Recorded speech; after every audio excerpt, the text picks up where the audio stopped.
నమస్కారం అండి. ఇంకో వీడియోతో మీ ముందుకు వచ్చేసాము. అండ్ ఇవాళ వీడియో దేని గురించో తెలుసా? ఎండుమిరపకాయల పప్పు. నిదానం.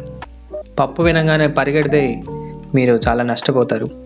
బికాజ్ పప్పు విలువ మీకు తెలియట్లేదు. బికాజ్ నేను కూడా అక్కడి నుంచే వచ్చాను. చిన్నప్పుడు ఇంట్లో అమ్మ పప్పు చేసినప్పుడు అమ్మ మళ్ళీ పప్ప, ఇదే డైలాగ్. అక్కడి నుండి ఒకరోజు వస్తుంది, మనం ఇంటికి దూరంగా వస్తాం అండ్ వంట చేసుకోవడం మొదలు పెడతాం. అండ్ ఒకరోజు మనం పప్పు చేస్తాం. ఆ రోజు అమ్మ నేను పప్పు చేశాను, అక్కడి దాకా వస్తాం. అండ్ ఎస్పెషల్లీ బ్యాచిలర్స్కి అండ్ ఎవరైనా ఇంటికి దూరంగా ఉంటున్న వాళ్ళు బాగా రిలేట్ చేసుకోగలుగుతారు. పప్పు విలువ మీకు తెలియట్లేదు, పప్పే కదా అని తీసేస్తే, ఇందిరా సినిమా చూశారు కదా, పీక ఈ ఫేస్కి పీక కోసేంత సీన్ లేదండి. పప్పే కదా అని తీసేస్తే చాలా నష్టపోతారు. బికాస్ ఒకరోజు వస్తుంది, చెప్పే కదా. And also show some respect to పప్పుని కొంచెం గౌరవిద్దాం. బికాస్ పప్పు is a part and parcel of our life. అది మన జీవితంలో భాగస్వామి. అడున్నాం తప్పైతే క్షమించండి. బట్ రొటీన్లో మనకి పప్పు ఉండాలండి. పప్పు ఉంటేనే కదా ఇప్పుడు, అంటే రోజు బిర్యానీలు, ప్రతిరోజు chicken butter masala, paneer butter మసాలాలు తినలేంగా. మనకి రొటీన్లో పప్పు ఉంటేనే అరే ఈరోజు నేను బిర్యానీ తిన్నారా అన్న ఫీలింగ్ ఒకరోజు ఉండాలంటే మిగతా రోజుల్లో పప్పు తినాలి, తాలింపులు ఇవన్నీ తినాలి కదా. So show some respect to పప్పు. సో పప్పు వాల్యూ పక్కన పెడితే ఇవాళ అమ్మ మనకు ఒక స్పెషల్ ఎండుమిరపకాయల పప్పు వెరైటీగా ఎలా తయారు చేసుకోవాలో నేర్పిస్తారు. అండ్ పప్పు కోసం అదే పనిగా ఒక పౌడర్ కూడా తయారు చేశారు. పప్పు కోసం పౌడర్, ఇదేదో కొత్తగా ఉంది కదా. ఎలా చేయాలో అమ్మ నేర్పిస్తారు. ఇంకెందుకు ఆలస్యం, మనం నేర్చేసుకుందామా? Let's go. హలో అండి, ఈరోజు రుచిగా ఉండే ఎండుమిర్చి, ధనియాలు, జీలకర్ర, మెంతులతో పప్పు ఎలా తయారు చేయాలో చూసేద్దాము. ముందుగా 20 నుండి 25 దాకా ఎండుమిర్చి తీసుకొని సన్నగా తుంపి ప్లేట్లో పక్కన పెట్టుకోవాలి. స్టవ్ మీద కడాయి పెట్టి వేడెక్కాక 1 స్పూన్ ధనియాలు, 1 స్పూన్ జీలకర్ర, 1/2 టీ స్పూన్ మెంతులు వేసి దోరగా వేయించి ప్లేట్లోకి తీసుకోవాలి.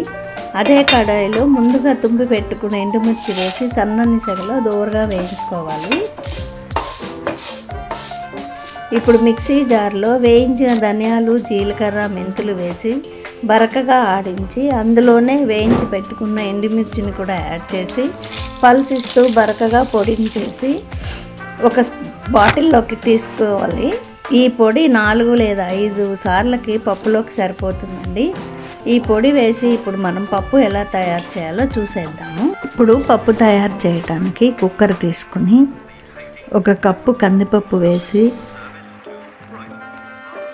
శుభ్రంగా కడిగి 4 కప్పులు నీరు పోయాలి.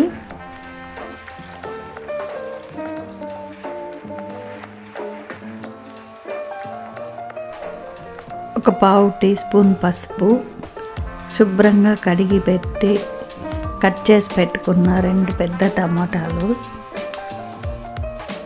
1 ఉల్లిపాయ ముక్కలు, కొద్దిగా కొత్తిమీర వేయాలి. తర్వాత చింతపండు బదులు 1 స్పూన్ ఎండబెట్టి తయారు చేసి పెట్టుకున్న మామిడి ముక్కల పొడిని వేస్తున్నాను నేను.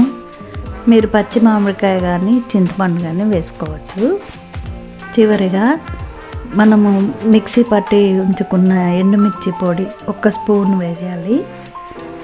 కారం తినేవాళ్ళు 1.5 స్పూన్ కూడా వేసుకోవచ్చండి. ఇప్పుడు కుక్కర్ మూత పెట్టి స్టవ్ ఆన్ చేసుకుని 3 విజిల్లు రానివ్వాలి.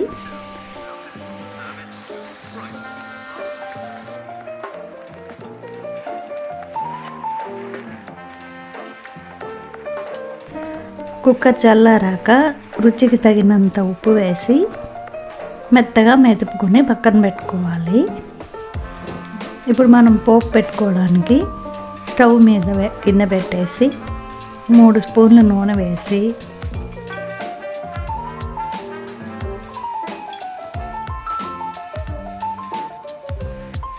నూనె బాగా వేడెక్కాక పచ్చిశనగపప్పు, మినపప్పు, ఆవాలు, కొద్దిగా జీలకర్ర, ఒక ఎండుమిర్చి వేసి ఆవాలు చిటపటలాడేదాకా వేయించుకోవాలి. ఇప్పుడు కట్ చేసి పెట్టుకున్న ఉల్లిపాయ ముక్కలు, కరివేపాకు, కచ్చా పచ్చా దంచి పెట్టుకున్న 6 లేదా 7 వెల్లుల్లి పాయలు వేసి బాగా వేయించుకోవాలి.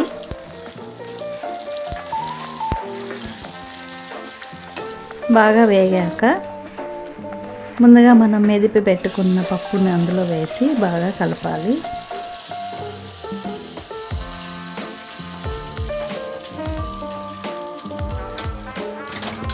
అంతేనండి, ఎంతో రుచిగా ఉండే ఎండుమిర్చి ధనియాల పప్పు రెడీ అయిపోయింది.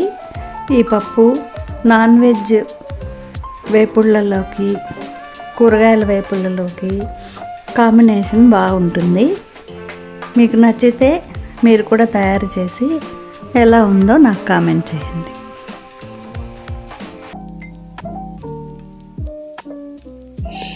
నేను చూడకపోయినా ఇక్కడ చూస్తున్నారు, ఉంటారా వెళ్ళిపోతారని. పప్పు చేయడానికి వెళ్తున్నారా? కాసేపు ఆగండి.